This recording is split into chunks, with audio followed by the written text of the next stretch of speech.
Hello, my name is Chris and I shall review the new RAV4 from Toyota. First thing is this hybrid RAV4 is way better looking in person than in photos. Number two, there have been a number of changes to RAV4. I will highlight a few that are less apparent in the showroom. The unibody construction is 57% more rigid, and this allows for a smoother and quieter ride. The engine is lower, which is better for a lower center of gravity. This RAV4 felt considerably quieter and more confident than the 2017 I tested 2 years ago. The improved sound insulation and quiet ride means it feels more premium. So that is what you don't see. As for what you see, the space in the trunk is class appropriate with a ton of room when you lower the seats, as with all vehicles in this class. See for yourself, and as with all compact crossovers, rear space is plentiful. You pay for the hybrid and Toyota's 5-star reliability, as financed over 5 years. RAV4 Hybrid costs well over $6,000 over an all-equipped Mazda CX-5 Signature. You have to take the time to shop in this category. There are a lot of choices and trade-offs. The interior is a novel approach and, in a sense, is the antithesis of the Mazda CX-5. Toyota has chosen a highly functional design. It is an interesting strategy. On one hand, the interior is highly functional with an easy-to-use feel. The material quality is okay and has a durable feel. Rubber is used on many of the knobs and door handles. Everything feels solid and sturdy. On the other hand, the suspension is comfortable and is refined in its performance, something you don't appreciate in the showroom once again, but it is a real refined driving experience. Interesting. Ross, who gets these vehicles for my reviews, is smitten by this RAV4 and would be his first choice in the category if he were buying.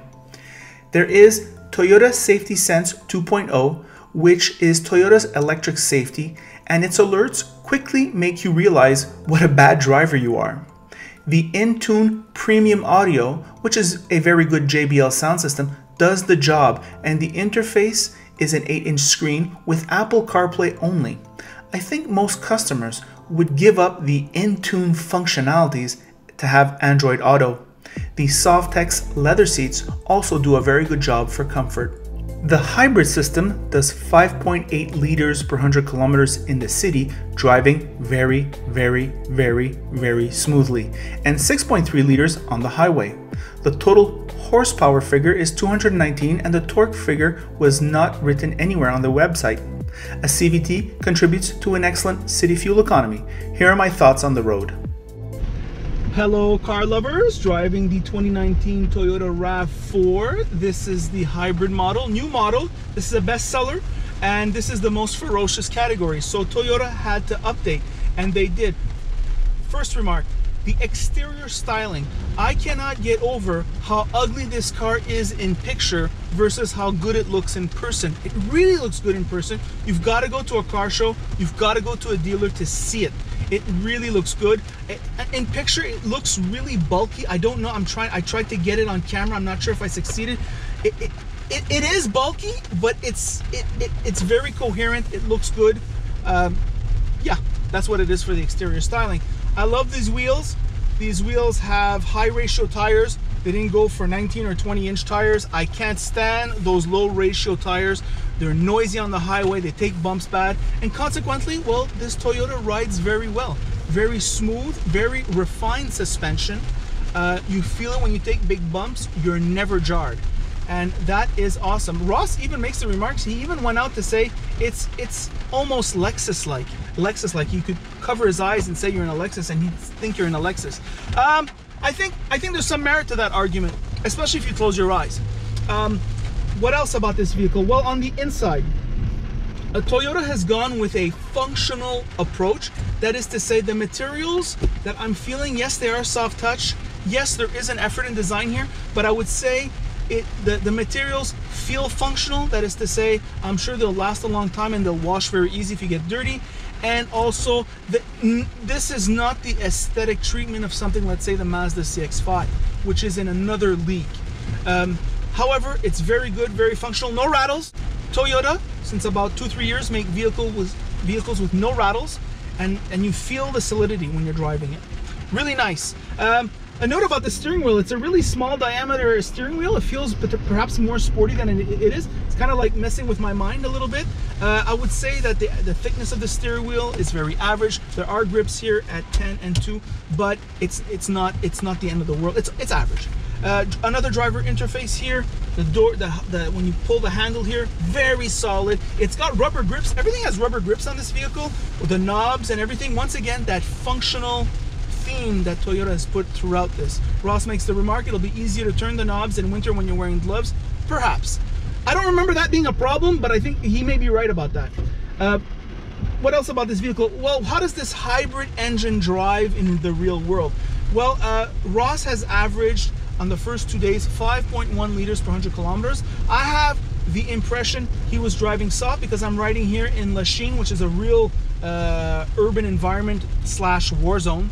The fuel economy is always going up. I think what really makes the fuel economy goes up is when you accelerate. If you accelerate softly like I'm doing now, you're on all electric until, well, let's say what, 30, 40 kilometers an hour.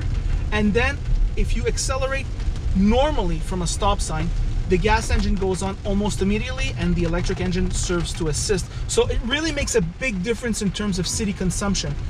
Having that said, the transitions are seamless. The technology is bulletproof.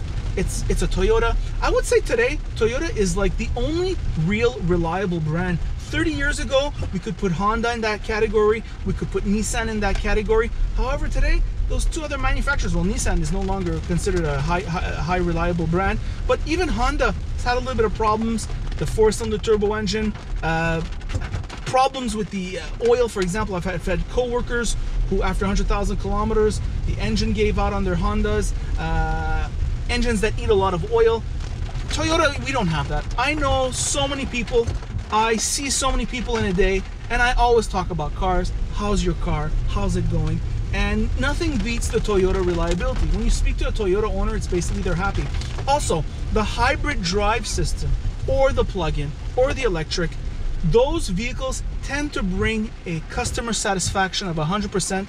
Drivers like not spending a lot on gas. Drivers like not using a lot of gas. And you feel it. You're driving around here in the city. I'm making about 5 liters per 100 kilometers. It's wonderful. It really is wonderful. So I think Toyota did enough to maintain its top spot in sales. I think once customers see the vehicle, they're gonna like it even more than when they see it in picture.